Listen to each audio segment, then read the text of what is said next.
Эдмон Дантес, заменив умершего капитана, благополучно приводит корабль «Фараон» в порт Марселя. В Марселе должна состояться его помолвка с Мерседес. Выполняя последнюю волю капитана, Дантес привозит в Марсель секретное письмо Наполеона, не зная его содержания. Кадрус, первый помощник капитана, завидующий карьере Дантеса, и Фернан, безнадежно влюбленный в Мерседес, пишут донос о приверженности Дантеса Наполеону. В тот же вечер Дантес был арестован. Секретное письмо Наполеона адресовано Бонапартису Нуартье, отцу королевского прокурора де Вильфора.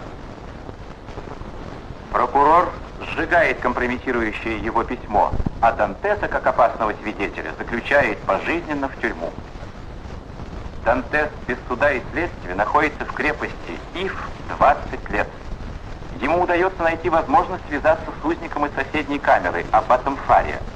Умирая, аббат передает Дантесу тайну зарытого клада на острове Монте-Кристо. Стремясь вырваться на волю, Дантес надевает саван покойника, и его выбрасывают в море вместо умершего аббата. Подобранный контрабандистами, Дантес вскоре попадает на остров и находит клад.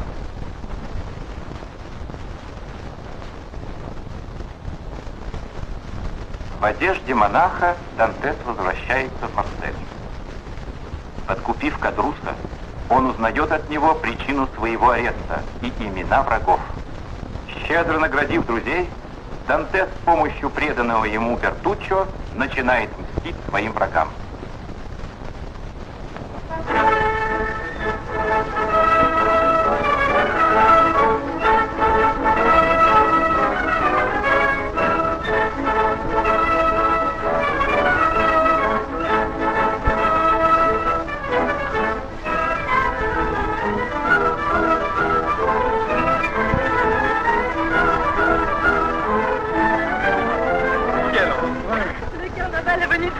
Si ça se fait pas par un grand bal, c'est la comtesse Rossiano. C'est le dernier soir du carnaval? Les meilleures choses on leur Dites-moi, avez-vous remarqué cet homme sinistre tout vêtu de noir? Il met en valeur la gaieté des autres. Un bal masqué ne serait pas réussi s'il n'avait pas son masque fatal. Un soir de carnaval, tous les chagrins s'oublient. Il en est peut-être d'inoubliable.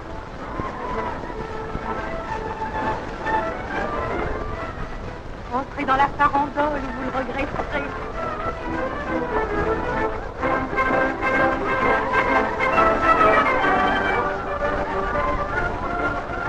Vos ordres sont exécutés. Merci, Bertuccio. Mais lequel de ces danseurs est Albert de Morcerf? Ce jeune homme qui vient de perdre son mari. D'ailleurs, vous l'avez deviné avant de m'en informer. Il a les yeux de Mercedes. Et c'est à ce jeune homme-là que vous voulez du mal? On discute mes ordres, Bertuccio? Votre Excellence me pardonne. Où sont vos ordres? Dans le jardin. Combien sont-ils? 4. Seulement. Mais décidé et prêt à tout pour vous satisfaire. Voilà le banc en question. La Colombine amènera ici ton jeune homme. Vous serez caché derrière les arbres. Ne touchez pas à la dame et laissez-la crier. C'est dans les ordres. Pour le reste, vous savez ce que vous avez à faire.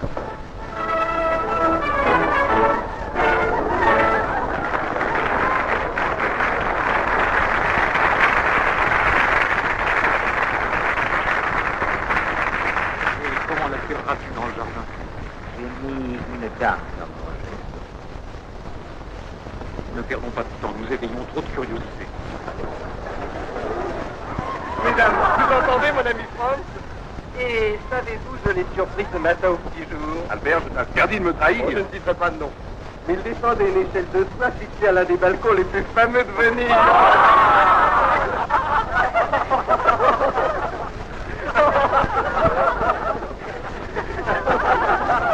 Monsieur de Morcerf, je voudrais vous dire un mot. Je suis avec des amis pour qui je n'ai pas de secret. Il s'agit, monsieur, d'une dame. Jolie au moins. Ça n'aurait l'être plus. Et que me veut cette personne? Rien de mal à ce que j'ai cru comprendre. Oh, je prévois qu'Albert va m'emprunter mon échelle. Ne serait-ce pas par hasard la Colombine? C'est elle, monsieur. Ah, le galop. Pardon, cette fois-ci, je n'en suis pas. Lâchez! Et où est cette dame, monsieur l'ambassadeur? Dans le jardin, c'est la terrasse. C'est vrai qu'il ne s'annonce pas trop mal. Avec mes remerciements, monsieur.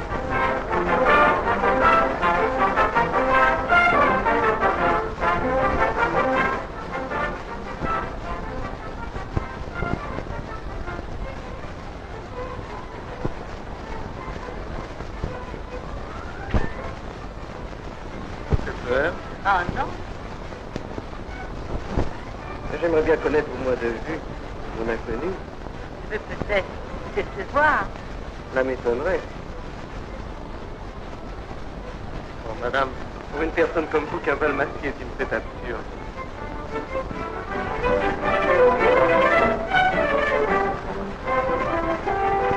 Comme le disait monsieur de Morcerf, voilà qui ne s'annonce pas trop mal.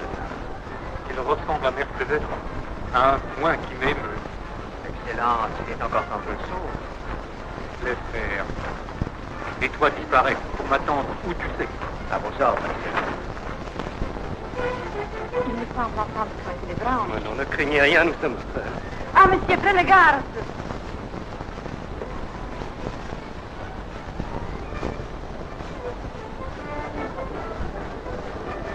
Au secours! Au secours! On appelle au secours dans le jardin! Dans le jardin? Là, une femme assassinée. Non, elle n'est pas blessée, elle est évanouie, elle ouvre les yeux. Que c'est arrivé? Des hommes, plusieurs. Ils sont sortis de Londres. Ils sont jetés sur nous. Vous n'étiez pas seul? Non, Avec qui étiez-vous? le vicomte de Morcerf. Ils l'ont frappé? Non, pas. Je ne sais rien. Notre ami le vicomte de Morcerf vient d'être enlevé par des bandits. Il conviendrait de savoir si ces bandits n'ont pas trouvé des complices parmi nous. Regardez, monsieur.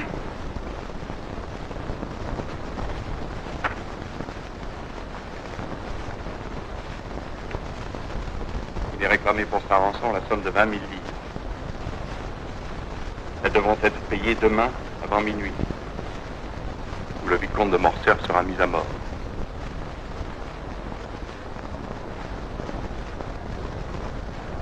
Ce document est signé.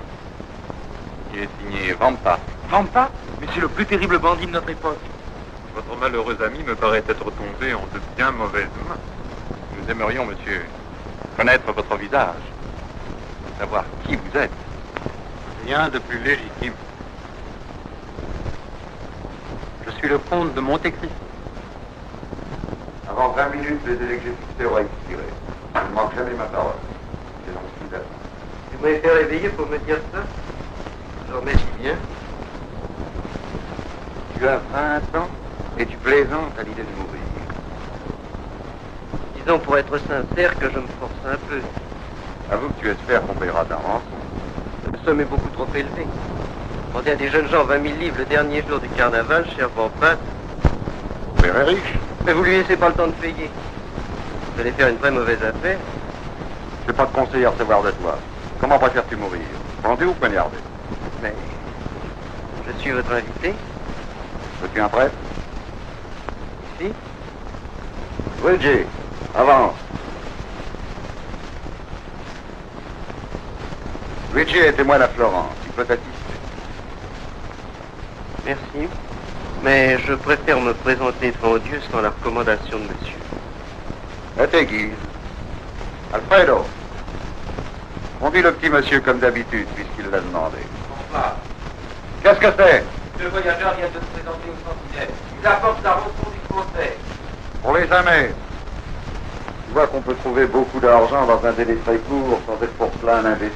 Que je sois pendu pour de bon, si je sais vous prendre, ça peut trouver 20 000 livres.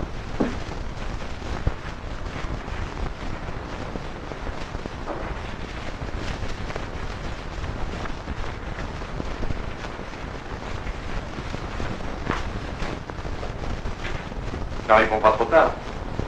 Il est temps. Enlevez-leur les bandeaux. Vous apportez l'argent? En pièces d'or. Pour éviter toute contestation. Mon pauvre Albert, si tu imagines si j'ai eu peur. Maintenant, je peux te le dire, c'est sûrement moins que moi. vous trouver cette petite fortune, et sans l'obligeance du comte de Monte Cristo, mais que je te présente à l'homme qui t'a sauvé la vie. Le vicomte de Morcerf, le comte de Monte Cristo. Excusez-moi, monsieur, de ne pas pouvoir vous serrer la main. Dès qu'il a su ton enlèvement, monsieur le comte s'est mis à ma disposition pour obliger un Français dans l'embarras. Mon père, monsieur, vous remboursera très vite cette dette que j'ai dû contracter. Quant à ma mère, je puis vous assurer, sans me flatter sottement, qu'elle vous aura une profonde reconnaissance de votre bonté pour moi. C'est en pensant à elle, autant qu'à vous, que votre ami et moi, nous nous sommes tant pris. La rançon est payée. Monsieur de Morcerf est libre. Puis-je espérer que vous serez bientôt à Paris et que j'aurai le plaisir de vous présenter à mes parents? Je serai à l'opéra le 10 octobre, dans la première avant-scène, à 10h30 exactement.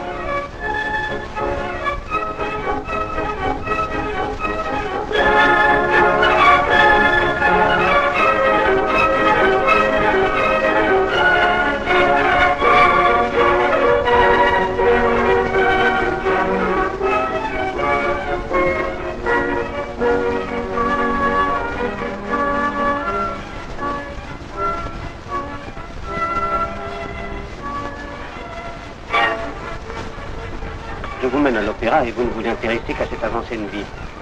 Je cherche à voir comment est fait le comte de Monte Cristo. Tout Paris ne parle plus que de lui. Quelque aventurier, sans doute. Il ne brille que par son absence.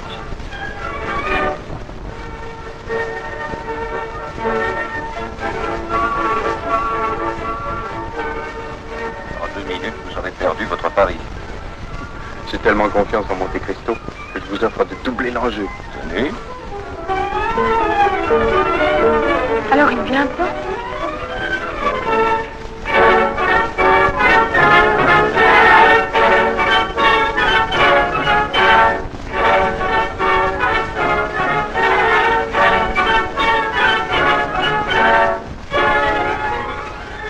On vient à croire que toute cette histoire de brigand n'a été inventée par toi que pour renseigner ton père. Et mieux que ne l'affirme pas. Vers une église de 29. Comte de Monte Cristo d'une exactitude royale.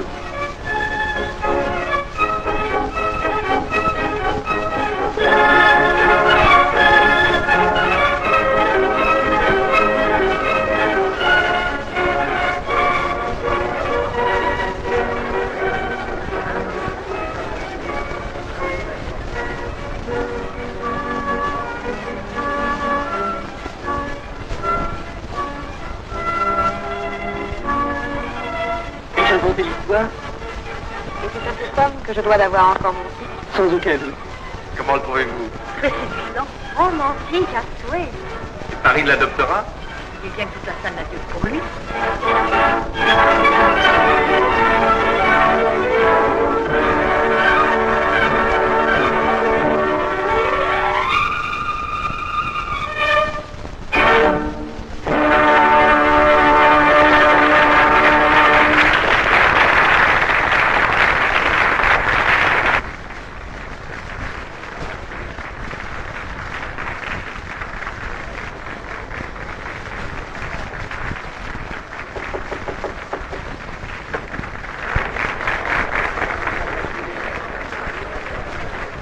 Bonsoir. Quel plaisir pour moi de vous voir à Paris. Si quelle exactitude. J'aime à tenir mes promesses. J'y trouve plus de plaisir que d'autres à ne pas tenir les leurs.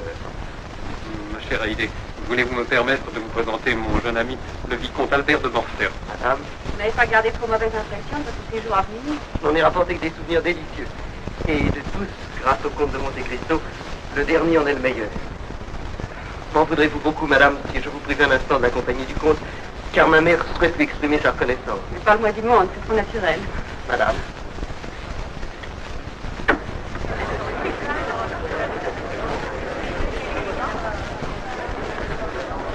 Mon père avait séance à la chambre des pairs, mais il a laissé les affaires de l'État pour le plaisir de vous serrer la main.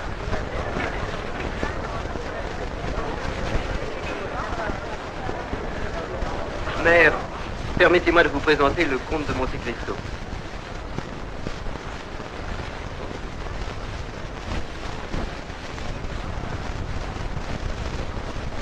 Monsieur, vous avez devant vous une femme. Je ne sais comment vous exprimer son émotion. Je l'abuse, madame. Dès lors, à quoi bon chercher à la préciser?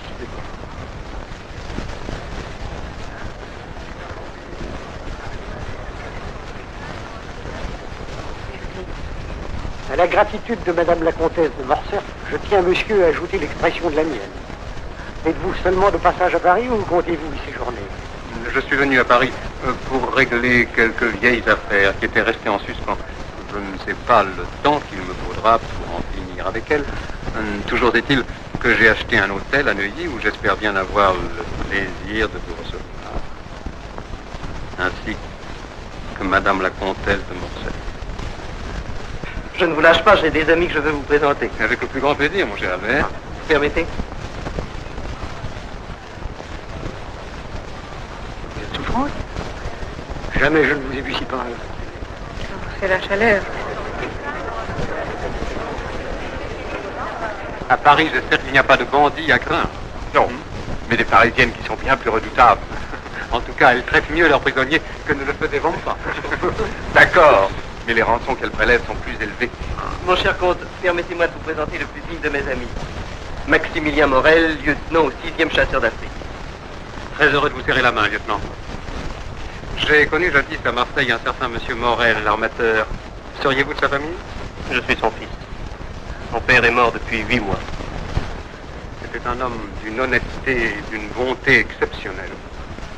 Et j'aurai plaisir à vous recevoir chez moi, dès que mon installation sera terminée.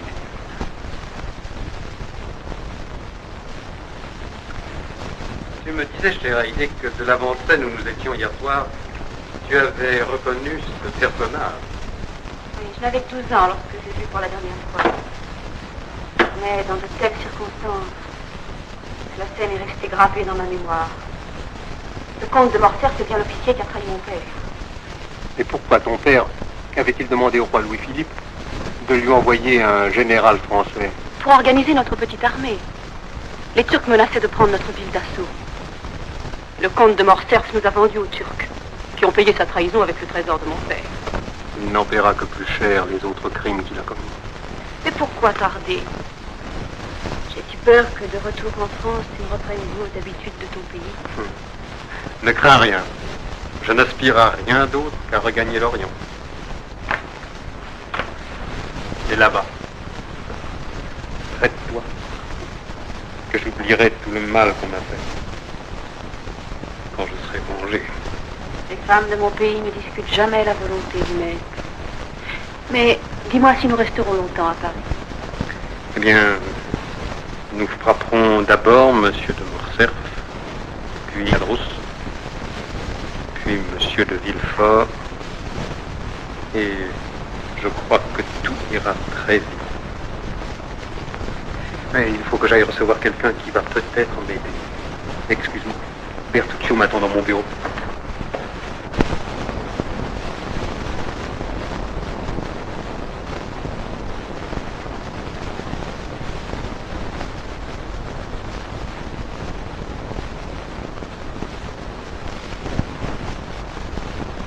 Bertuccio, j'attends une visite à laquelle j'attache une très grande importance. Et je voudrais beaucoup que tu aies de rencontrer cette personne. J'admire que même en cette occasion, tu ne me poses pas la moindre question. Mais je n'ai pas de questions à poser à votre excellence. Et moi, je n'ai pas de secret pour toi. Le monsieur que j'attends, c'est Benedetto. Benedetto. Mon fils, oui, enfin, je peux dire. Avec la permission de monsieur Villefort. Mais je croyais cette petite canaille à Toulon, compagnon de bagne de ce cher Cadrousse. Et ils étaient tous les deux au bagne il y a encore 10 jours, quand j'ai décidé de les faire évader. Mais comment? Avec de l'argent. Pour envoyer Cadrousse au bagne, il ne m'en a coûté qu'un diamant de 50 000 francs. Pour l'en faire sortir, il m'en a coûté plus. Votre Excellence estime que Cadrousse a été assez puni? Cadrousse de Poisson. moi. Je sais qu'il va tout faire pour finir assassiné. Assassiné? Par qui? Entrez. Excellence, monsieur le marquis de Cavalcanti souhaite rencontrer votre excellence. Assassiné par qui? Mais par monsieur le marquis de Cavalcanti. Excusez-moi, Excellence, mais je ne comprends pas. Entre là. Je t'autorise à écouter la conversation que je vais avoir et tu comprendras très vite.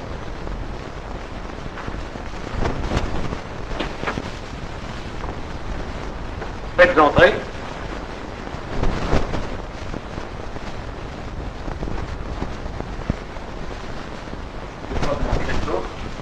Enchanté de faire votre connaissance, monsieur le marquis. Mes compliments à votre tailleur, à votre chevalier, ils n'ont pas perdu leur temps. Oui, il travaille pas mal, mais pas pour rien. Et justement, j'ai des factures. Elles seront payées aujourd'hui même, ne craignez rien. Parfait, parfait. Je vous laisse faire. Je vous en prie. Et dites-moi, monsieur le marquis, avez-vous eu le temps d'apprendre les noms de vos pères et mères, oncles et grands-parents? Bah, hier soir, avant de m'endormir, j'ai jeté un coup d'œil sur mon arbre généalogique.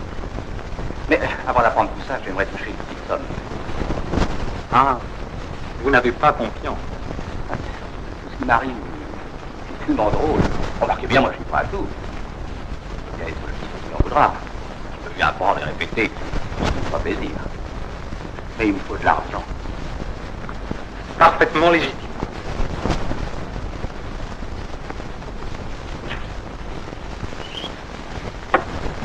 Combien voulez-vous? C'est question de 5 000 francs. C'est trop peu. Je vais vous en donner 10. Je crois que je peux avoir confiance. Dans 2 heures, je saurai par cœur tous les noms et titres de mon cher papa et de ma mère bien-aimée. Bah, dites-moi, est-ce que je les rencontre? Jamais. Bon, je les ai pas pour moi. Bon, je peux me laisser embrasser par n'importe qui, vous savez. Moi, du moment qu'on me paye.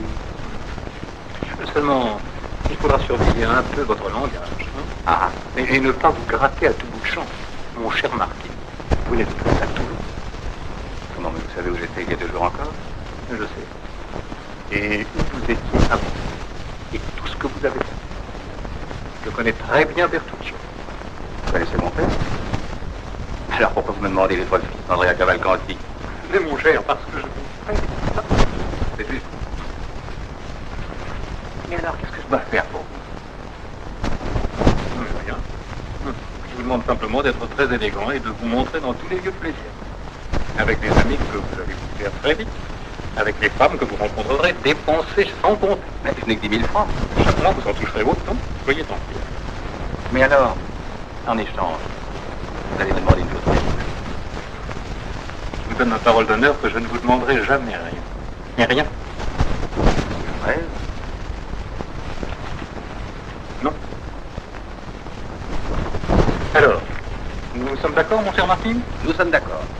Mais, puisque vous êtes un homme généreux et original, je voudrais vous demander quelque chose. Hein? Voilà. Je me suis évadé de Toulon avec un camarade. Vous ne pourriez rien faire pour ce pauvre vieux? Ah, non. Une peine qui m'arrive va le rendre un peu jaloux. Alors, si vous l'aidiez un peu... Non. Mais je ne vous empêche pas d'aider. C'est vous que ça. Mon cher marquis, je donne un grand bal le 18 de ce mois. J'espère que vous ferez l'honneur d'y assister. Cher comte, avec plaisir. Bravo. Vous reconduisez monsieur le marquis de Cavalcanti. Merci pour votre reconnaissance. Voyez, c'est bien partagé.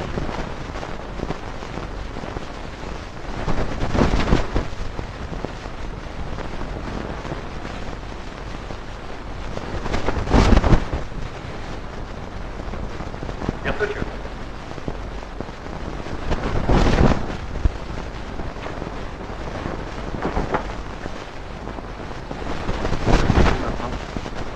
Pourquoi Benedetto en viendra fatalement à tuer quelqu'un? J'ai compris. comment je tiens ma vengeance sur Monsieur de Villefort. J'ai. Son Excellence rentrera-t-elle pour déjeuner? Non, je déjeune avec mon ami le vicomte de Morcerf au cercle d'escrime.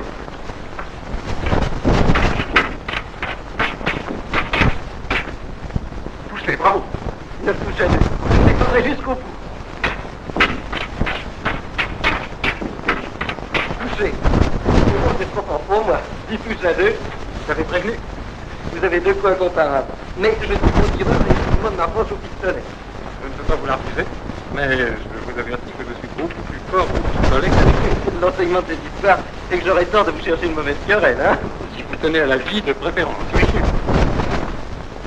Cher Albert, vous avez l'humeur joyeuse d'un heureux vainqueur. Celle d'un vaincu qui vient de recevoir une leçon magistrale. Mon cher comte, permettez-moi de vous présenter mon ami René Beauchamp, directeur politique à l'impartial. Je collabore avec monsieur à un journal qui me plaît beaucoup, par son indépendance et son esprit mordant. Nous servons la vérité avec une sincérité qui a le mérite de l'enthousiasme.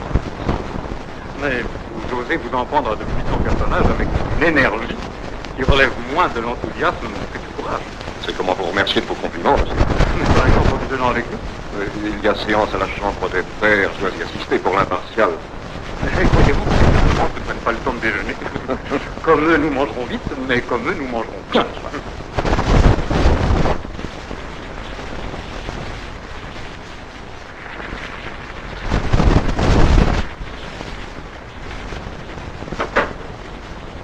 C'est toi?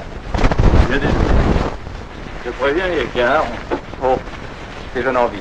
Ah, ça c'est un héritage? Je crois que c'est cuit.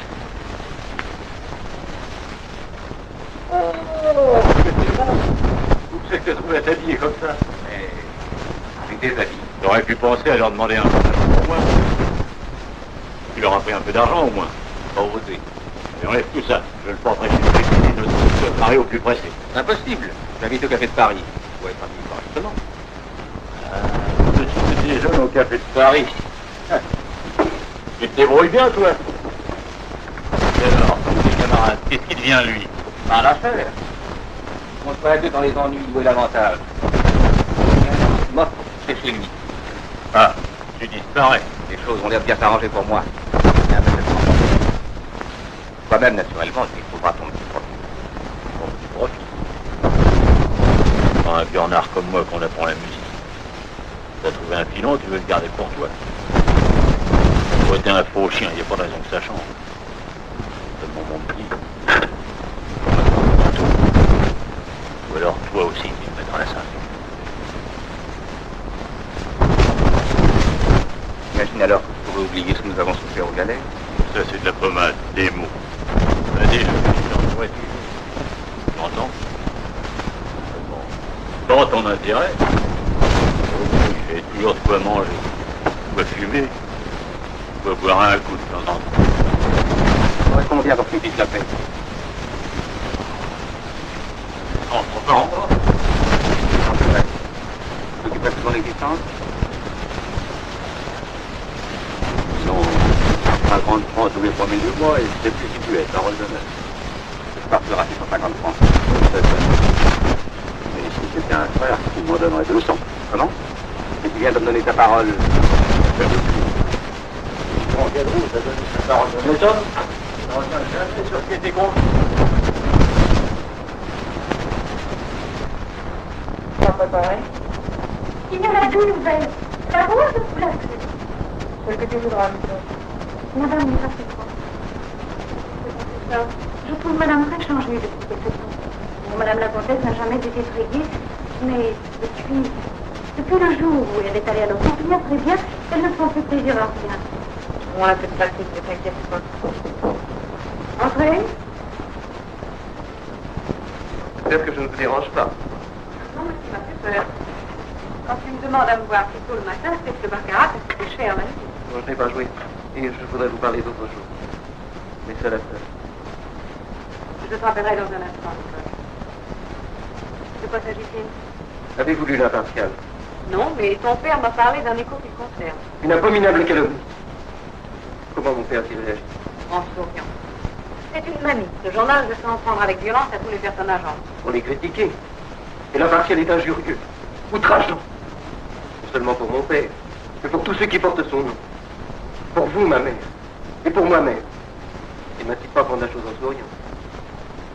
Ce numéro de l'impartial fait quel reproche à ton père? Tout simplement d'avoir trahi le Pacha Janina.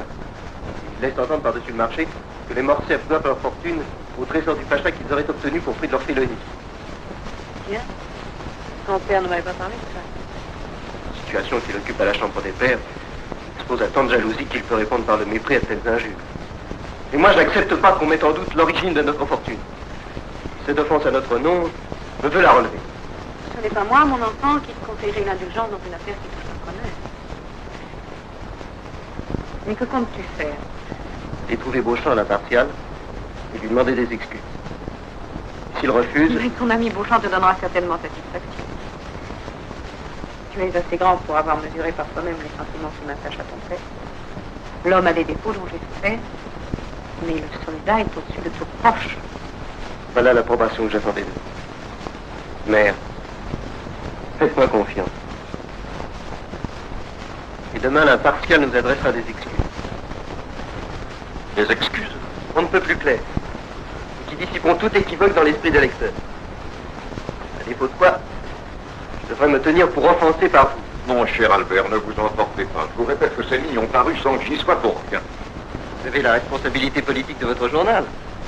Je ne peux pas croire que vous vous y déroberez. On dirait que vous faites exprès d'employer les mots les plus propres à me mettre en colère. Albert, nous sommes de grands amis. J'en suis plus sûr. Encore un mot maladroit. Mais je vous prouverai mon amitié, malgré vous, en cherchant l'origine de cette information malheureuse et en rédigeant moi-même l'écho qui vous exprimera les regrets de l'impartial. Des regrets et des excuses. Et ces excuses. Oui, votre ami. Je répondrai à cette question quand j'aurai vu là. Que vous êtes répété. Laissez-moi le temps de faire mon enquête et ce soir, je vous soumettrai mon papier. Ce soir, je vais au bal chez Monte Cristo. Moi aussi, c'est donc là que nous nous rencontrerons. Sans épée, sans pistolet. Un verre de champagne à la main.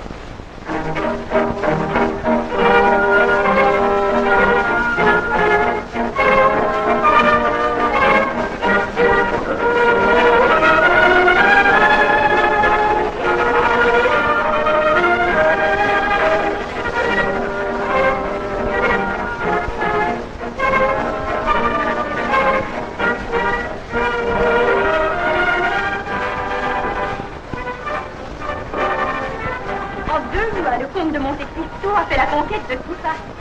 Tous les corps officiels sont représentés.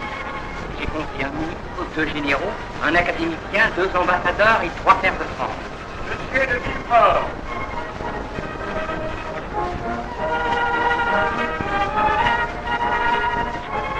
Je suis enchanté, monsieur le procureur, que vous ayez accepté mon invitation alors que je n'avais pas encore l'honneur de vous connaître. Je ne voulais pas être le seul Parisien qui ne connut le comte de Monte Cristo. Pour moi, il y a longtemps que votre nom m'est familier et j'ai suivi avec beaucoup d'intérêt votre magnifique carrière. J'avoue que je suis de ceux à qui la chance a bien voulu sourire. Je ne crois pas à la chance, monsieur le procureur. Non, une réussite éclatante est toujours organisée. Et si l'on se donnait la peine de rechercher sur quoi repose la fortune des grands de ce monde, on en tirerait, je crois, des conclusions intéressantes. Vous n'êtes pas de mon avis? Je pense qu'elle repose sur le goût du travail. Le goût du travail, oui, et la propreté. Mais voulez-vous me permettre de vous présenter un de mes jeunes amis, le marquis de Cavalcanti? Avec plaisir.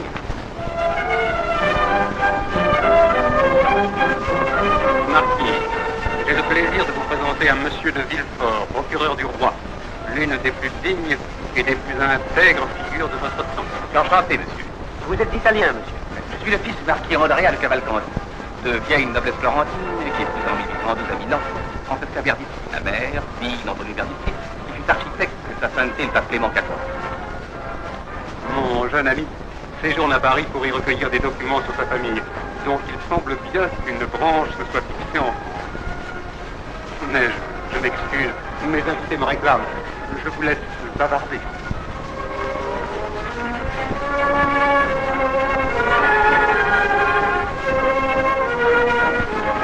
Deux parents que vous recherchez vécut à Paris? Oh, je n'en sais rien, je m'en offre. Je dis ça au comte, pour avoir m'intéresser à quelque chose. Non, moi, ce qui m'occupe à Paris, c'est le jeu et les petites femmes. Ah, vraiment? Surtout qu'on connaisse un peu le Paris secret, il y a vraiment de quoi s'amuser. C'est pas à vous que je vais apprendre ça, la réputation des magistrats n'est plus à faire. Je ne trouve pas, monsieur le marquis, cette plaisanterie du meilleur goût. Oh, mais je n'ai rien dit, pour vous vexer. Tenez, prenez un verre de champagne. Et je vous raconterai alors ce qui se passe dans une certaine maison. De quoi vous donner de jolis rêves la prochaine fois que vous dormirez pendant une audience du tribunal. Monsieur le vicomte de Morcerf. Mon cher Albert, comme vous arrivez tard. J'ai tenu compagnie à ma mère qui était un peu souffrante. Ce qui veut dire qu'elle ne viendra pas ce soir? On m'a chargé de vous présenter tous ses regrets. Mais vous lui direz que j'en ai été sincèrement désolé. Savez-vous si Beauchamp est déjà arrivé? Oui, il s'est même informé de vous. Et il vous attend dans le petit salon de Haïdé, qui est fermé aux autres invités.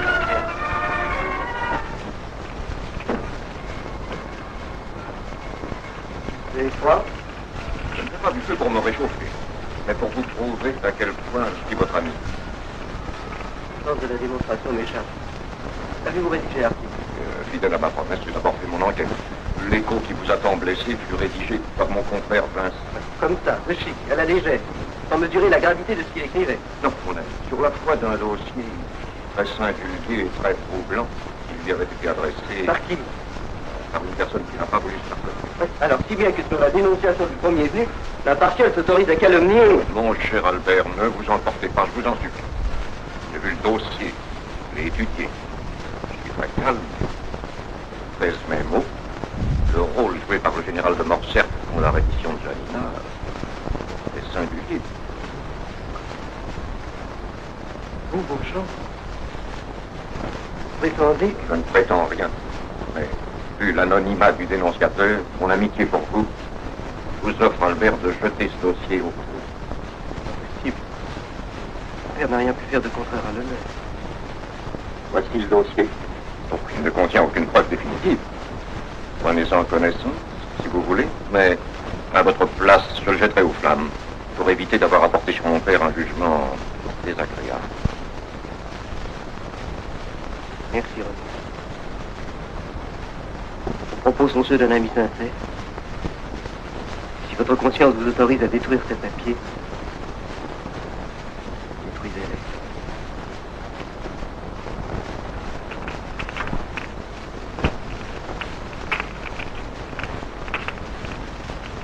Il ne reste plus rien.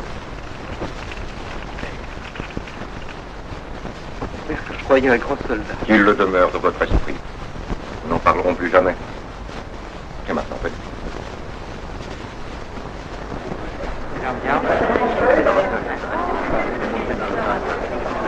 Et quelle impression vous a fait le marquis de Cavalcanti? Puis-je être sincère? Oh, j'en prie. Ce monsieur qui est terriblement mal élevé me paraît corrompu, vicieux. Il m'a inspiré plus que de l'antipathie, une espèce de dégoût. Vous paraissez bien sévère à son égard, monsieur le procureur. Il a du charme. Oui. Pour l'éducation, elle laisse un peu à désirer. Mais il faut tenir compte de ce que son père ne s'est jamais occupé de lui. Cela ne m'explique pas ses vices. Faut-il expliquer à un magistrat de votre expérience qu'un enfant abandonné la nuit même de sa naissance, et c'est le cas, ne saurait être responsable d'avoir été mal élevé par des gens de rencontre? Non. Le vrai coupable, c'est le père de ce jeune homme, qui est, vous pouvez m'en croire, une des plus belles canailles qu'on ait vues depuis longtemps. Désirez-vous prendre quelque chose? Merci, je me sens un peu fatigué, je vous demanderai la permission de me retirer. Non, mais vous travaillez trop, monsieur le procureur. Peut-être. Monsieur le comte, j'espère que nous nous rencontrerons encore. Mais n'en doutez pas, monsieur le Villefort.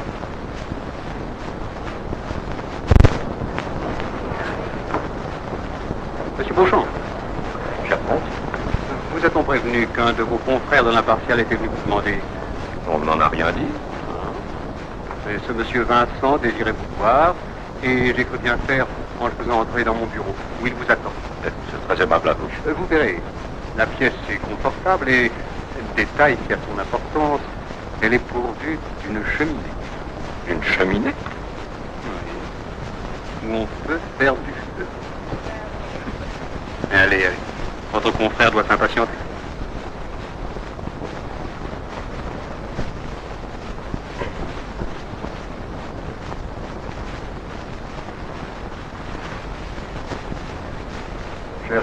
ni l'heure ni l'endroit de venir me déranger. Si je me suis permis cette indiscrétion, c'est qu'il s'agit d'une chose importante. Vous ne pouvez pas attendre à tout? Non. Il s'agit de quoi? Du comte de Morcerf et de la prise de Janina. Un nouveau dossier, plus détaillé que le précédent, a été porté à l'impartial. Mais cette fois, nos confrères ont eu copie des documents. Demain matin, tous les journaux parleront de cette affaire. L'impartial sera-t-il le seul à le faire, après avoir été le premier informé? Vous avez le dossier? Le voici.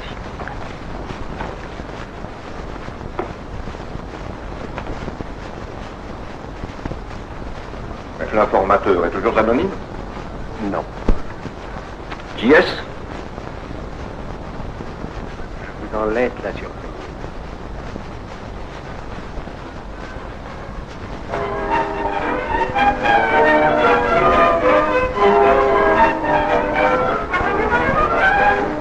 Tout seul et mélancolique un soir de bal, mon cher Albert. Du coup, vous arrive-t-il? Une déception très vive. Oh, j'en suis navré pour vous. D'autant que je crois en découvrir la cause. Non, non, non. Vous vous trompez certainement. Ça m'étonnerait. Et ce qui m'ennuie le plus, c'est que vous n'êtes encore qu'au début de vos déceptions. Au contraire, tout va s'arranger. Ne l'espérez pas. Votre ami Beauchamp va vous porter un coup très dur que vous ne méritez pas. Je suis le premier à le reconnaître. Je quitte Beauchamp à l'instant. Allez le rejoindre dans mon bureau. Mais ce n'est pas vous qu'on vise, Albert. Ne l'oubliez pas. Et ne prenez pas trop à cœur une querelle où vous n'êtes pour rien. Alors, L'impartial ne peut se taire. j'ai donc bien fait de vous alerter. Oui. Des raisons personnelles m'interdisent de m'occuper moi-même de cette affaire. Je vous la confie et je vous laisse carte blanche. Je suis très touché de cette marque de confiance. Ne perdez pas de temps, Vincent. Il faut que votre article paraisse demain matin en première page. Je serai prêt.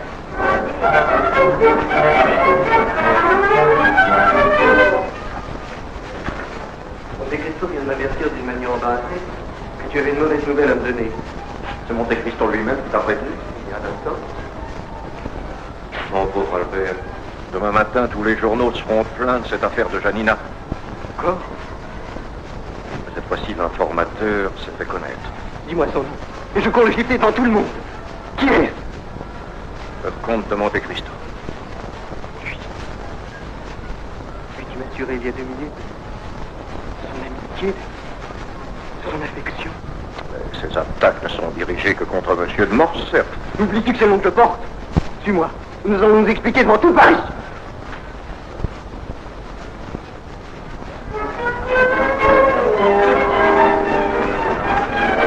Monsieur le comte de Monte Cristo, j'ai 2 mots à vous dire. Je n'ai pas l'habitude qu'on m'interpelle ainsi. Pour une fois, vous souffrirez. Beaucoup de vos invités ignorent exactement qui vous êtes. Grec ou portugais, venu d'Orient ou d'Amérique, là n'est pas la question. L'important est que tout le monde sache que vous êtes un menteur et un faux ami. Mon pauvre Albert, vous perdez la raison. Et je vous rappelle qu'au cercle d'Esling, vous vous êtes aperçu que vous n'étiez pas de force à me chercher querelle.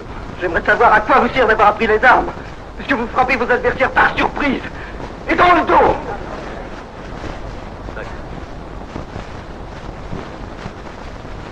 Vous me trouverez demain matin au bois de Vincennes, en face de vous.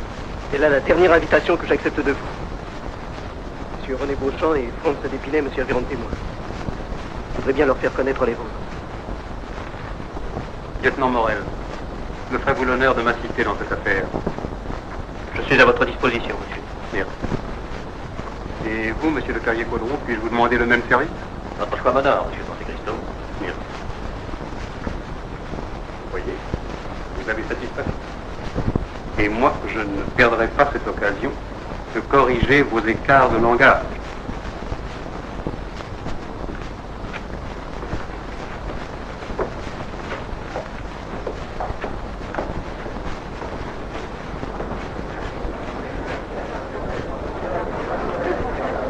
Mesdames, messieurs, je m'excuse de ce petit incident.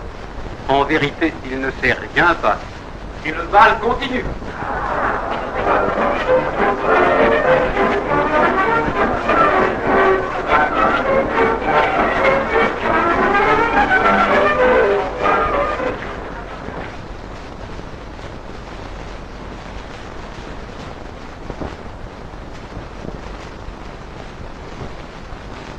seul ennui de ce duel, c'est qu'il va m'obliger à me lever de bonne heure. À tout hasard, j'ai écrit à mon notaire et je lui ferai tenir cette lettre au cas très improbable où il m'arriverait quelque chose. Excellence. Quelle est l'arme choisie? Le pistolet. Si je dois commencer, je tire le premier. Tant pis pour le vicomte. Je ne préviens pas à idée. Elle se tourmenterait inutilement, et comme je serais revenu pour le petit déjeuner, je lui raconterai l'affaire en même temps que le dénouement. Quelle heure est-il? 4h15. Oh, mes invités sont restés tard. 1 heure de sommeil me fera du bien. Je compte sur toi pour me réveiller, hein? Excellence. Entrez. Comment, Raoul, vous êtes encore là? Non, Excellence, j'allais me coucher quand on a sonné. J'ai pensé que c'était un invité qui avait oublié quelque chose, mais non, c'était une dame. Une dame? Oui, j'ai eu beau lui faire observer que ce n'était pas une heure pour les coucher. Elle a tellement insisté que je n'ai pas osé la renvoyer. Elle n'a pas dit son nom? Non, Excellence, elle n'a voulu dire que son prénom. Mercedes. Ah. C'est bien. Faites entrer cette dame. Et toi, Bertuccio, laisse-moi. Mais ne t'éloigne pas, j'aurai peut-être besoin de toi tout à l'heure. Votre Excellence n'aura qu'à sonner. C'est bien. Ça.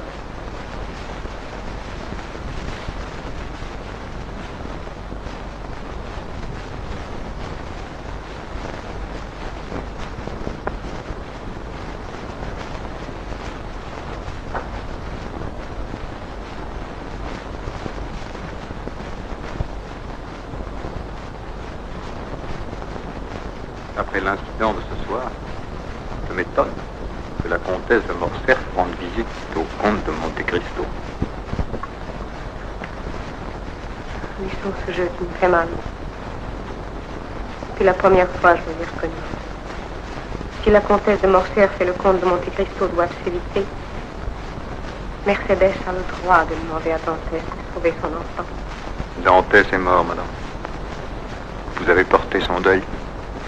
Et puis vous l'avez oublié. Ce n'est pas vrai. Vous ne savez pas ce que j'ai souffert depuis 20 ans. J'ai besoin d'une vengeance terrible. Et maintenant que je la tiens, ne me demandez pas d'avoir pitié. Alors, frappez les coupables, mais épargnez les innocents. Albert ne vous a rien fait. Et moi, je n'ai fait que vous aimer. Quand vous étiez jeune, je vous ai adoré. Quand je vous ai cru mort, j'ai adoré votre mémoire. Votre vie a été brisée, dites-vous. La mienne ne l'avait-elle pas été? Je n'ai jamais été heureuse. La vie ne m'a apporté qu'une seule joie. Mon enfant. Cet enfant qui aurait dû être le vôtre. Et vous ne seriez revenu que pour le tuer? Si je ne tue pas Albert, c'est lui qui me tuera. C'est à vous qu'il me fallait aller d'abord. Pour le comte de Morcerf, je ne demande rien. Je suis restée la même, Edmond. Celle qui plaçait l'honnêteté, la bonté au-dessus de tout. Si sa fortune est mal acquise, j'y renonce pour ma part. S'il a volé sa gloire, je ne porterai plus son nom. Et vous aussi, Edmond. Soyez juste.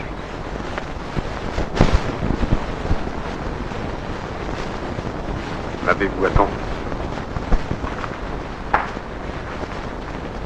Je vous ai attendu 3 ans. Et c'est quand on nous a dit que Dantès était mort que j'ai enfin consenti à épouser mon cousin. Un homme qui n'hésite pas à charger un innocent d'un crime abominable en l'envoyant pourrir dans un cachot méritait bien en effet votre estime et votre amour. Que j'ai été enfermé au château d'Ix sur une lettre anonyme de votre cousin. Ce n'est pas possible. Je connais tous les défauts de mon mari, mais ce n'est pas un frère. Ah, merci. Cette générosité que j'aimais tant chez vous, comme elle vous a plu.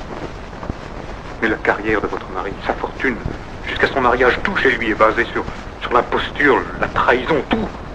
Alors je vous en prie, au moment de ses crimes, n'élevez pas pour le défendre la seule voix au monde qui ait encore le pouvoir de le trouver. Je ne suis pas venue plaider pour mon mari, mais pour mon fils. La voix de Mercedes peut encore émouvoir Dantès. Épargnez mon enfant. Ne craignez rien. Je tirerai le premier et je le manquerai. Merci. Mercedes a vieilli. Si sa jeunesse n'est plus qu'un souvenir, vous saurez bientôt que son cœur est demeuré celui qui vous a plu.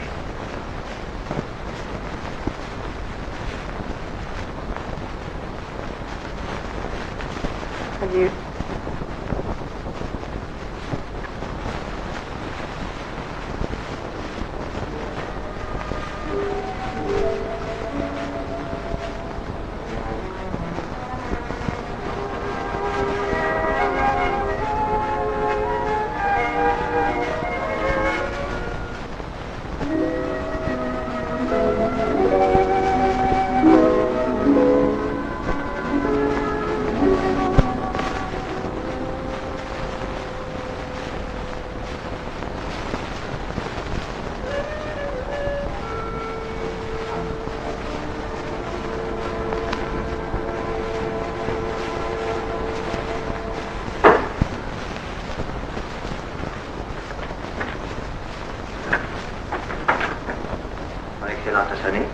Oui, pour te rappeler mes instructions. S'il m'arrive un accident demain matin, tu porteras tout de suite cette lettre au notaire. Je t'ai désigné comme l'exécuteur de mes dernières volontés. Et je ne doute pas que tu ne me serves, après ma mort, avec la même fidélité que de mon vivant. Excellence, vous direz le premier. Si ça peut et non rien vous arriver. Un duel, Bertuccio, est toujours une affaire délicate. Il est tard, son Excellence devrait se reposer. Non. Je vais GASD. Son Excellence de la prévenir? Non. Mais je veux la voir. Pour la dernière fois, peut-être.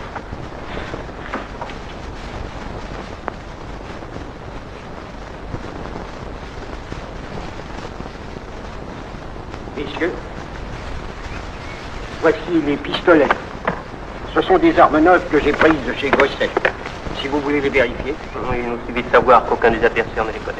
Naturellement. Mais quelle heure est-il? 8h moins 5, messieurs. Et voici le comte de Monte Cristo.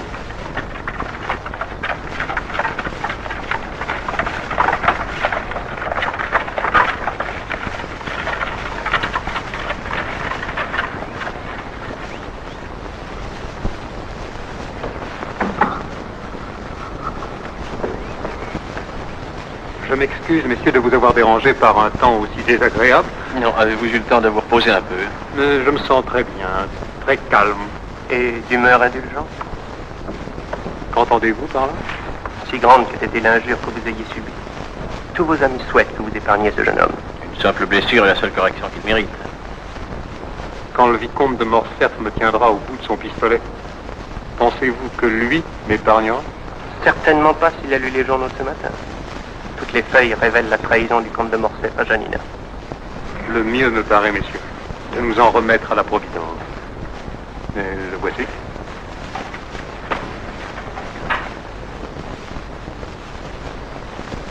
En habit? Vous ne vous êtes pas couché? À quoi bon les conseils que je vous ai donnés? Mes amis, vous êtes venus ici pour m'assister, non pour m'accabler. Si vous cherchez la mort. Je suis venu ici pour faire quelque chose qui est plus pénible que de mourir.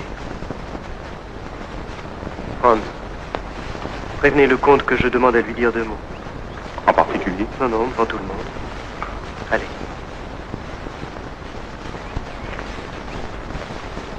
Vous n'allez tout de même pas maintenant vous remettre à l'insulter. Vous avez lu les journaux? Hélas. Mais cela, c'est une autre affaire. Je vous en supplie. Ne vous énervez pas. Je sais mieux que personne ce que j'ai à faire.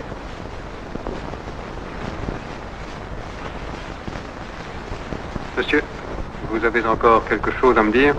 Oui, monsieur. Hier au soir, devant vos invités, j'ai tracé de vous un portrait qui n'est pas exact. Je vous ai blâmé de vous en prendre à mon père, alors que j'ignorais les motifs de votre conduite. Je les connais maintenant. Je n'ai le droit de vous adresser aucun reproche.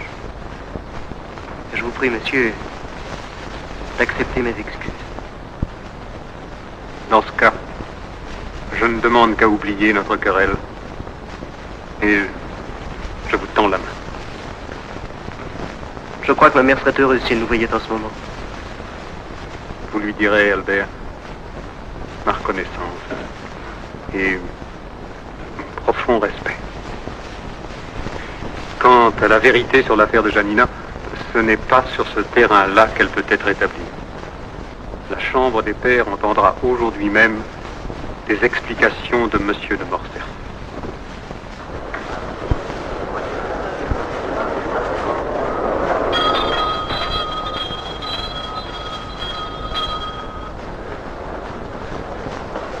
Devant les accusations aussi graves portées contre l'un de ses membres, la Chambre des Pairs se doit à M. de Morcerf de vous demander de vous expliquer devant elle. Vous avez la parole pour présenter votre défense. Messieurs, qui je suis, vous le savez.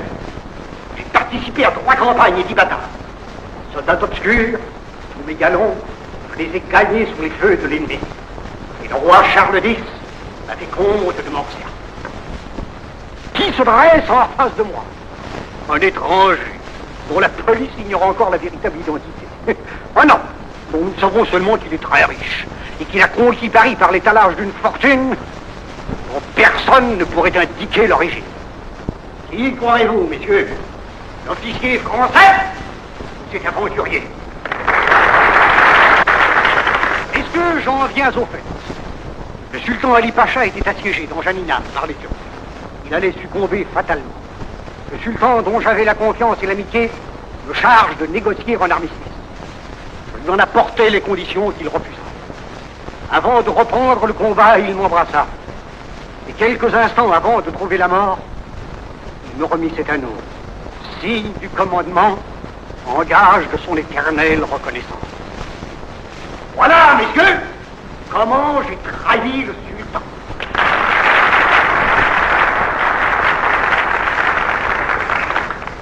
Cette dernière entrevue eut-elle des témoins? Et oui, monsieur le président.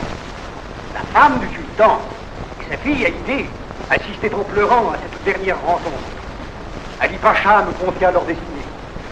Hélas, les Turcs, en prenant d'assaut le palais royal, firent périr sous mes yeux cette reine malheureuse et son enfant, malgré tous mes efforts pour les défendre. Et de cette scène, il n'existe aucun témoin vivant? Personne.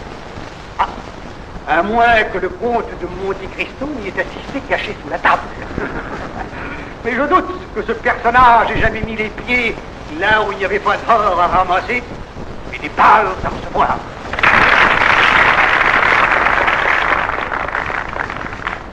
Messieurs, avant de passer au vote que Paris attend avec impatience, je dois vous signaler qu'un témoin de la scène décrite par M. de Morcerf offre de se faire entendre.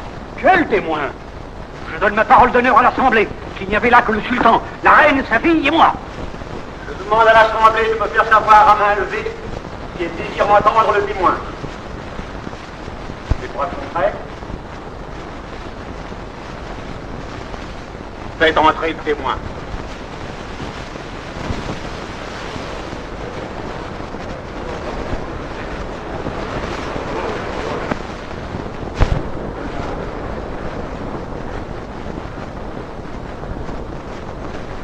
Approchez, madame. Et dites-nous qui vous êtes. Haïdé, princesse de Janina, fille du sultan Ali Pacha. Tu peux lui faire en sûr que je parle à la trahison de cet homme.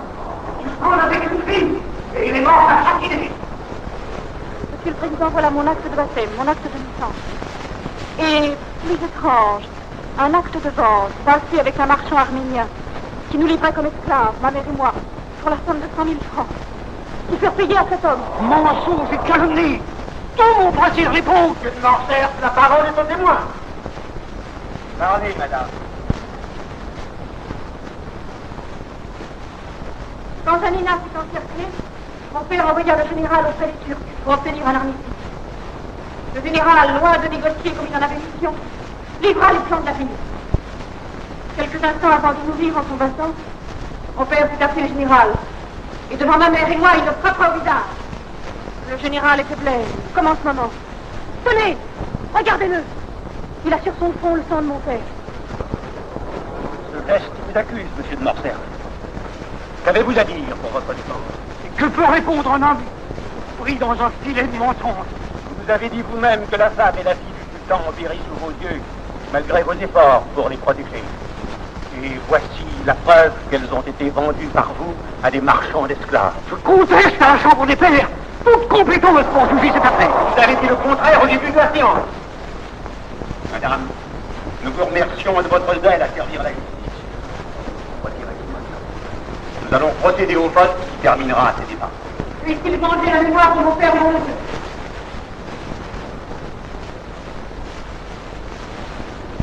Messieurs, l'un de vous demande-t-il la parole pour prendre la défense de monsieur de Morcerf?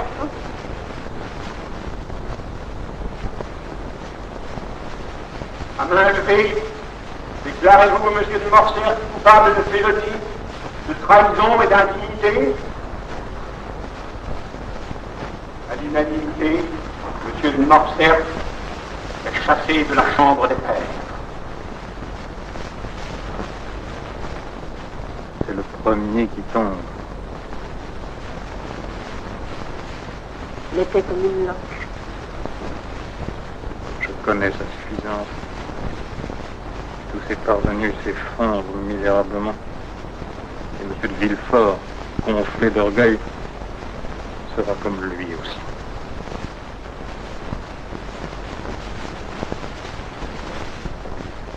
Excellence, le comte de Morcerf demande à vous parler. Il n'a pas perdu de temps. Je n'ai pas dit que son excellence était chez elle. Je n'ai pas craint M. de Morcerf quand il était puissant, mais tant pour le redouter maintenant qu'il n'est plus rien.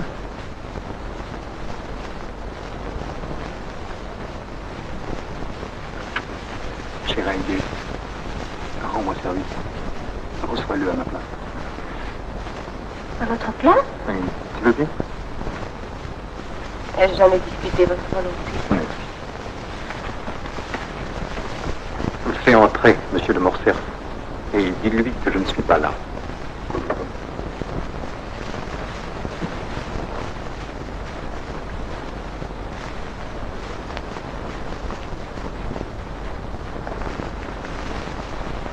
Tu n'es pas peur. Tu n'as rien à craindre.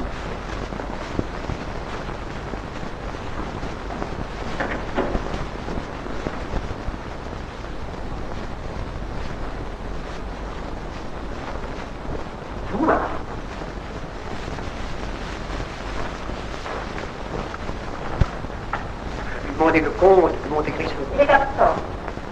Puisque les jeunes gens de notre époque refusent de se battre, c'est mon père de se battre pour eux. Pouvez-vous me dire où Monte Cristo se cache? Monsieur, ce champion de l'honneur devrait savoir qu'on ne se dérobe pas derrière une femme.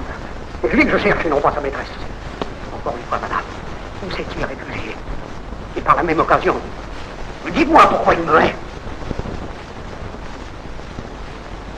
Regarde-moi, et tu comprendras.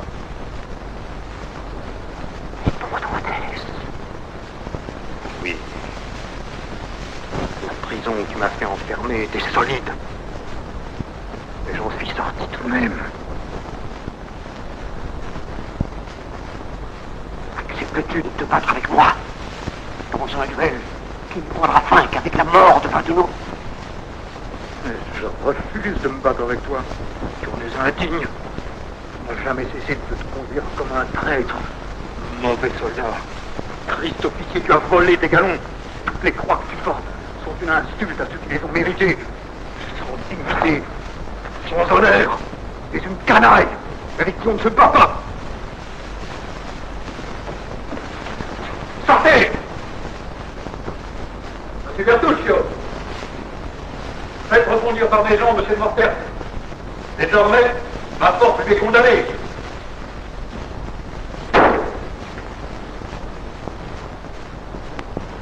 Je n'ose rapporter à madame tout ce qu'on dit dans les journaux. Les commentaires me laissent indifférente. Mais la séance à la Chambre des Pairs, en a-t-il le résultat? Cela s'est terminé très mal pour monsieur de Morcerf. Si mal, madame, que tous les domestiques refusent de rester au service de monsieur le comte. Sens de l'honneur dans le pays. C'est le cocher qui a monté la tête aux autres. Mais moi, bien entendu, je reste fidèle à madame. Et je resterai près d'elle quoi qu'il arrive. Je te remercie, Nicole. Mais justement, je ne sais pas si je pourrais te garder à mon service. Ma mère, je ne vous dérange pas. Pas du tout. L'excuse aussi. Mais quel est ce costume? Grâce à mon ami Maximilien Morel, j'ai pu m'engager rapidement dans l'armée d'Afrique. Je ne voulais pas qu'on puisse me reprocher d'avoir vécu un jour de plus de la fortune de mon père. Me reprochez-vous de ne pas vous avoir consulté avant de prendre cette décision? Puisque tu étais sûr que je l'approuverais, ce n'était pas la peine. Oh, ma mère, comme je vous aime. Et que je vous plains. Sais-tu que je te trouve très beau comme ça? Beaucoup mieux qu'un jeune homme du monde inutile et désœuvré. Ma solution me plaît beaucoup. Mais vous, ma mère, quel parti allez-vous prendre? Le même que le tien, mon cher Albert. Ne remarques-tu pas que je ne porte plus mes bijoux, même mon alliance? Mes robes et mes meubles seront vendus avant un mois. Et comment vivrez-vous? Tant que je ne gagne mes galons d'officier, je ne pourrai vous aider. Le comte de Monte Cristo vient de m'écrire pour me dire qu'il me faisait cadeau de la petite maison où son père est mort. C'est là, normalement, que j'aurais dû passer ma vie. Après un grand détour, je retrouve mon vrai chemin. Je vous y serai seul, désemparé. C'est dans ce décor-ci que je n'étais pas à ma place. C'est le pays de ma jeunesse. C'est l'endroit de France le plus près de l'Afrique. J'attendrai là donc. Et vois-tu... Que veux-tu, Nicole? Oh, madame, un grand malheur. Toi, monsieur de Morcerf est rentré il y a 1 heure. Il s'est enfermé chez lui. Oh, madame, il faut être courageuse. Qui s'est tué? Oui, une balle de pistolet en plein cœur.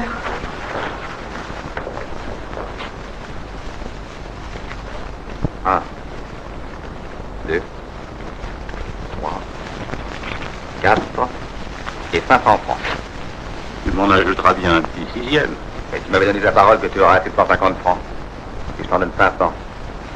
T'en as un beau chapeau. Oh, une canne à pomodore. Tiens, donne-moi la canne en supplément, et ça fera le compte pour ce mois-ci. Non, tu n'es pas fou, ma canne vaut 800 francs. Oh, tes amis sont si riches. Non, je t'assure, tu te rends pas compte de la situation. Si j'étais sans scrupules, je pourrais te faire chanter. Alors je ne viendrai plus et je te laisserai choir. Ah, parce que tu t'occupes de moi par bonté d'âme, par pure générosité. Par amitié.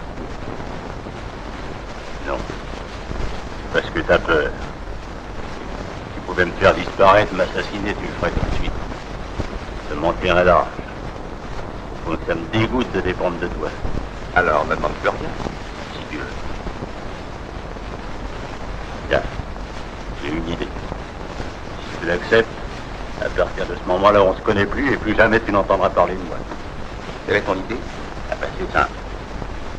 Tu me donnes l'adresse de ton ami le plus riche, avec le plan de son appartement, tu me dis je trouve sa galette, et d'un seul coup, tu me payes tout ce que tu me dois, et on est quitte pour la vie. C'est d'accord. Tu vois que c'est facile de s'entendre avec moi, et ça ne te coûte rien. Mais il faut que tu me donnes une bonne adresse. C'est le comte de Monte Cristo. Il est justement à son de Paris. Il range beaucoup d'argent et des livres dans un secrétaire qui est dans son bureau. Enfantin. Pas de domestique? Non. Un vieux concierge à moitié sourd qui habite un pavillon. Pas de chien? Non. C'est un œilly. C'est bon, mais tranquille, discret. Quelle adresse? 53 000 Blanchard. Fais-moi un plan de la maison. Une affaire idéale pour un cambrioleur. Une galerie avec des fenêtres donne sur le jardin.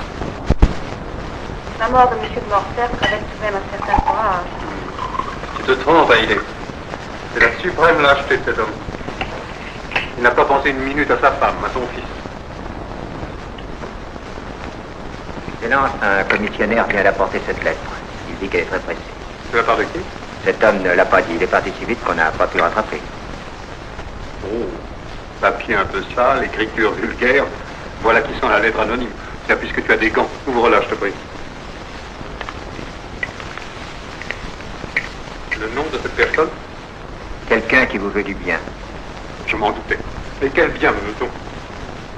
Monsieur le comte de Monte Cristo est averti que ce soir à minuit, un cambrioleur s'introduira dans son hôtel. En abattant sans pitié ce personnage, le comte de Monte Cristo rendrait service à tous ses concitoyens. Signé une personne qui vous veut du bien. Combien de fautes d'orthographe? 3, Excellence, et un pâté. Faut-il alerter la police? Non. Au contraire, il faut donner congé à tous les domestiques. Mais c'est peut-être sérieux. Mais c'est sérieux, chère Heidi. Tu t'enfermeras dans ton appartement et tu éteindras toutes les lumières. Oui, il faut que la maison ait l'air inhabitée. Bertuccio, Ali et moi, nous attendrons le cambrioleur. Nous ne manquons pas d'armes dans la maison. Ah, surtout, n'y touchons pas. La personne qui me veut du bien paraît tenir avant tout à ce que nous fassions mauvais accueil à ce cambrioleur. Et si cet informateur tient tant à se débarrasser de quelqu'un, ce n'est pas à nous de faire la besogne pour lui. Donc, achevons de dîner tranquillement. La petite fête n'est que pour minuit.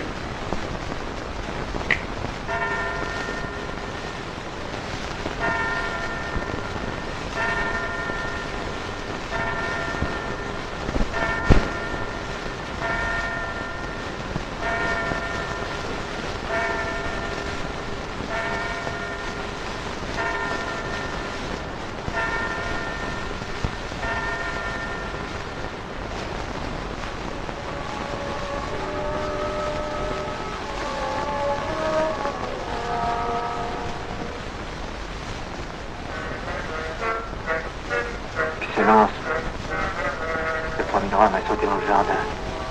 Je vois. Et l'autre, celui qui est resté dans la rue, tu le reconnais? On dirait Benedetto. Oui. C'est bien ce que j'avais pas dit. Va retrouver Ali. Mais surtout, ne faites pas de mal à mon cambrioleur. Hein? Benedetto est là pour ça.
C'est pitoyable.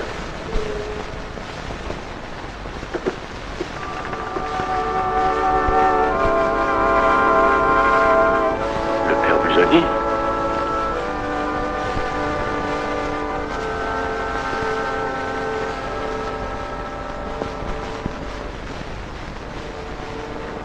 Quelle surprise, monsieur Caro. Je vous croyais à Toulon, à la suite de quelques petits ennuis. Mon père, j'ai été délivré par un inconnu. Un beau service qu'a rendu ce fou à la société. Si je tenais cet homme-là comme je vous tiens... Mon père, vous n'allez pas me dénoncer. J'ai fait l'impossible pour trouver du travail. Dans le fond, je suis honnête et travailleur. Edmond Dantès, vous vous souvenez, qui me connaissait bien, vous l'avez dit. Edmond Dantès n'avait pas de vous une bien belle opinion, mais il ignorait le pauvre de quoi vous étiez capable. Là, si j'ai voulu cambrioler le comte de Monte Cristo, c'est que j'ai faim. Mais sûrement pas soif. Faut bien se donner un peu de courage pour entrer comme ça chez les gens qui ne vous ont pas invité. Mais je le regrette, je ne le ferai plus, mon père. Ayez pitié de moi. Ne me dénoncez pas. Votre chance c'est que je n'ai pas confiance dans la justice humaine. Et je laisse au ciel le soin de vous juger. À la bonne heure, mon père. Voilà qui est parlé comme un saint homme. Vous avez le choix entre deux solutions. Ou je vous livre à la police et vous retournez au bagne. Oh, mon père, dites-moi vite l'autre solution. Ou je vous laisse sortir d'ici, sous la seule condition que vous repartirez exactement par où vous êtes venu. Et je serai libre. Si Dieu le veut. Alors ça va. Mon père, vous m'avez sauvé encore une fois. Vous avez bien choisi? Oh oui, sans hésiter. Alors, allez-vous. Par où vous êtes venu. Merci, mon père.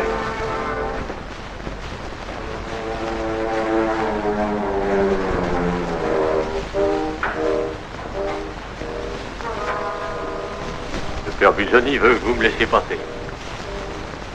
Passez.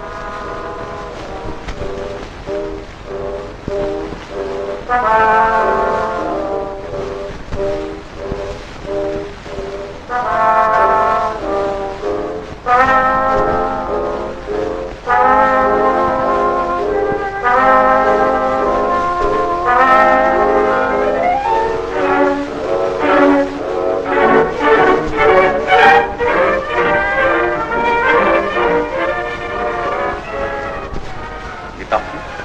Par où il est arrivé, Excellence? Le temps qu'il traverse le jardin, qu'il escalade le mur,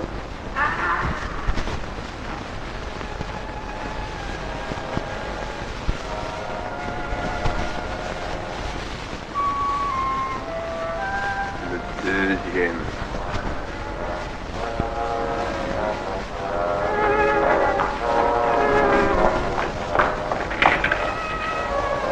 Où êtes-vous blessé? Le canal me frappait en pleine poitrine. Et qui vous a frappé? Écoutez-moi, j'ai plus de force. Mais je partirai pas sans l'avoir dénoncé. Benedetto, c'est lui. Benedetto. Il s'est évadé du bagne. Il se fait appeler le marquis de Cavalcanti. Vous avez bien compris? Le marquis de Cavalcanti. Oui. Maintenant, je peux mourir. Et il retournera à Toulon. Et on lui mettra les chaînes aux pieds. Les chaînes. Les chaînes.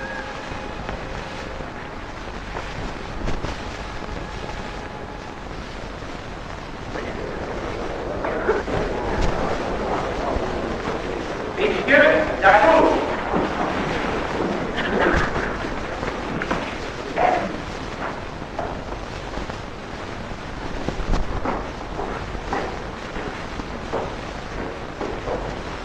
Audience ouverte.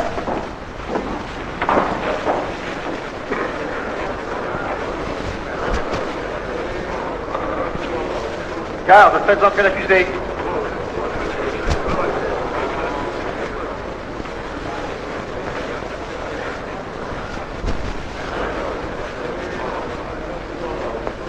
Accusé, levez-vous. Vous vous appelez comment? C'est pas mauvaise volonté de ma part, mais mon nom, je ne le sais pas. Vous avez été condamné à 20 ans de travaux forcés sous le nom de Benedetto. C'est un nom qu'on m'a donné, mais qui n'est pas le mien. Car je suis un enfant trompé. Quelle est la date de votre naissance? Il paraît que c'est dans la nuit du 27 au 28 septembre 1817. Aux environs de Paris. Par même, je suis né dans une très bonne famille. C'est des gens tout à fait comme il faut. Ils m'ont abandonné, c'est sans doute que ma structure ne leur plaisait pas. Répondez à mes questions sans faire de commentaires. De qui tenez-vous ces renseignements? Mon père adoptif. Car si je n'ai pas connu mon vrai père, c'est papa de fantaisie, j'en ai plus que n'importe qui. Ça m'a fait une moyenne. Silence! Je vous dispense encore une fois de faire de l'esprit. Vous ne croyez pas que ça me fatigue, monsieur le président? Ça vient naturellement. Oui, je parle facilement. C'est un don de naissance. Je crois que mon cher papa devait être un orateur, un avocat, ou peut-être même un magistrat. Silence! Pariez-nous vos insolences. Quelle profession avez-vous dû? Eh bien, j'ai été contrebandier, j'ai fait de la fausse monnaie, j'ai vécu des petits cadeaux d'une fille publique, et pour finir, j'ai été au bagne quelques années. Je suis parti sans demander de certificat à mon directeur. Les jurés apprécieront le cynisme de l'accusé. Ça aussi, je le dois à mon cher papa.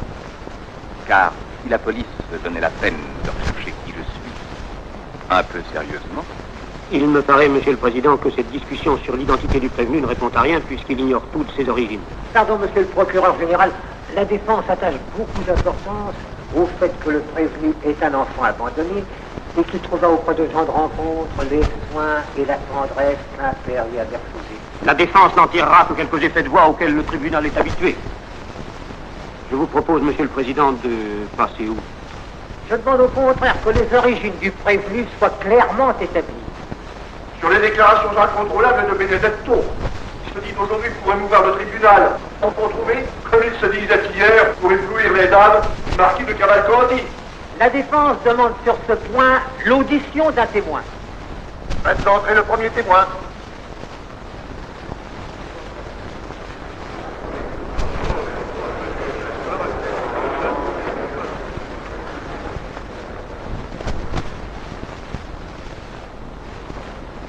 Jurez de dire toute la vérité, rien que la vérité. Levez la main droite et dites je le jure. Je le jure. Comment vous appelez-vous? Bertuccio Salvardi. Mais où? Calvi, Corse, en 1790. Votre profession? Majordome, chez le comte de Monte Cristo. Que savez-vous sur la naissance de l'accusé? Il est né à Auteuil, dans la nuit du 27 au 28 septembre 1817. Comment le savez-vous? Parce que j'étais là. Dans la maison? Non. Dans le jardin. Monsieur le Président, voulez-vous demander au témoin s'il n'a jamais été condamné? C'est quoi, Monsieur le Président? Faut qu'on se demande. J'ai dit que j'étais corse. J'ai payé 3 fois autant de prison. Je suis en règle avec la société. Je récuse le témoignage d'un homme qui a été condamné 6 fois par les tribunaux. Monsieur le procureur devrait savoir que je ne mens pas puisqu'une autre personne se trouvait là. Il connaît bien. Personne si honorable, si haut placé, aucun tribunal ne récusera son témoignage. Qui est ce témoin? Un homme à qui j'avais déclaré la vendetta. Je répète que je suis corse et que j'ai frappé d'un coup de poignard en pleine poitrine. L'ancien bagnard n'a trouvé pour le défendre qu'un assassin. Le tribunal ne peut écouter de telles dépositions, qu'aucune preuve ne vient appuyer. La preuve que vous réclamez, Monsieur le procureur, c'est la cicatrice que porte au-dessus du sein gauche l'homme que j'ai frappé. Et cet homme est d'autant plus facile à trouver qu'il n'est pas loin d'ici. Monsieur le Président, je vous supplie de lever l'audience. Trop tard! Le père de Benedetto, faussaire, assassin, le père est Monsieur Clifford. Et celui qu'on devrait voir auprès des accusés, c'est pas une petite frépouille, c'est le procureur général! Silence! Oui, mon Dieu. Monsieur le procureur général, c'est à vous de répondre à de telles insolences. Monsieur le procureur général, je vous assure de répondre. Votre silence devient accablant pour vous. La supposition de monsieur le procureur général. Mon successeur. Ah, rendez l'accusé. La cause est remise à la prochaine session. L'audience est levée.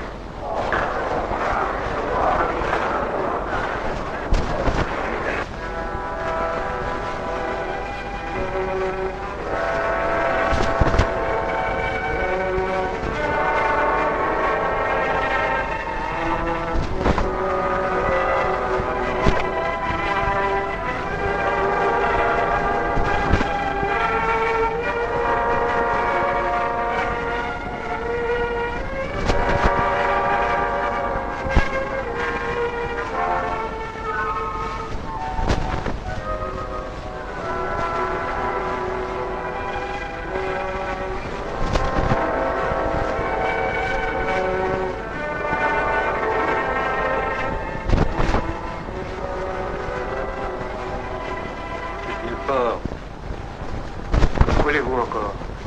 Vous venez de recevoir le coup qui vous abat. Il reste à apprendre qui vous l'a porté. Qui êtes-vous?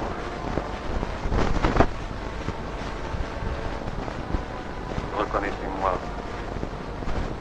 Comte de Monte Cristo. Regardez-moi mieux.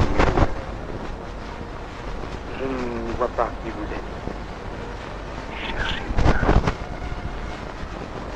Rappelez-vous, le soir de vos fiançailles. Le soir des miennes aussi.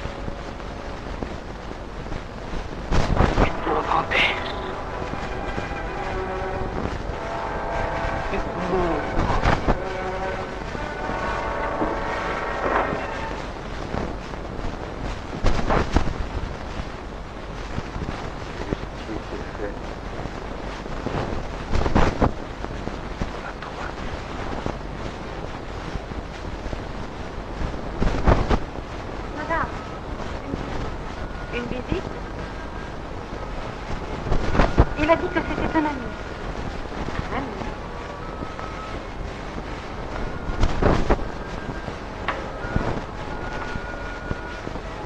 Vous... J'aurais dû deviner que c'était vous. Je n'ai pas voulu quitter la France sans vous dire adieu. Vous partez? Pour longtemps? Ah, pour toujours? Vous avez des nouvelles de votre fils? Oui, il a été blessé. Il a gagné son premier galon, il a été décoré. Il viendra passer sa convalescence près de moi. Quand vous lui écrirez, dites-lui mon amitié sincère. J'espère, Mercedes, qu'il ne vous manque rien. Je suis très heureuse grâce à vous. Alors, vous n'avez rien à me demander. Si. Je voudrais vous poser une question. Vous partez pour toujours avec Haïdé? Pour toujours. Vous l'aimez à ce point? Je suis de ceux qui n'aiment qu'une fois Mercedes. D'ailleurs, ma vie est sans intérêt maintenant. J'ai rempli ma mission. Ai-je bien fait? En avais-je le droit?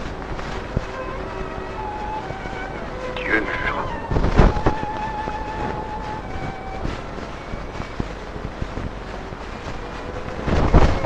Elle a poussé dans votre pays, dans le jardin de votre père. Et c'est Mercedes qui l'a cueillie.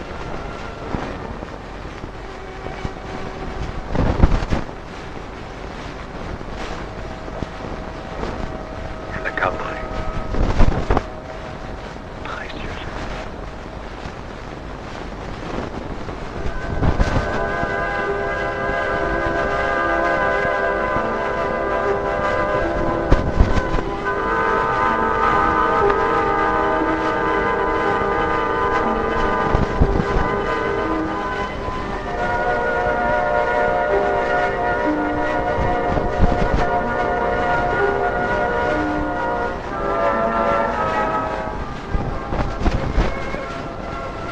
Tu ne regrettes pas d'être parti? Non, Mais tu as l'air triste. on ne quitte jamais son pays sans regret. Et tiens, regarde là-bas.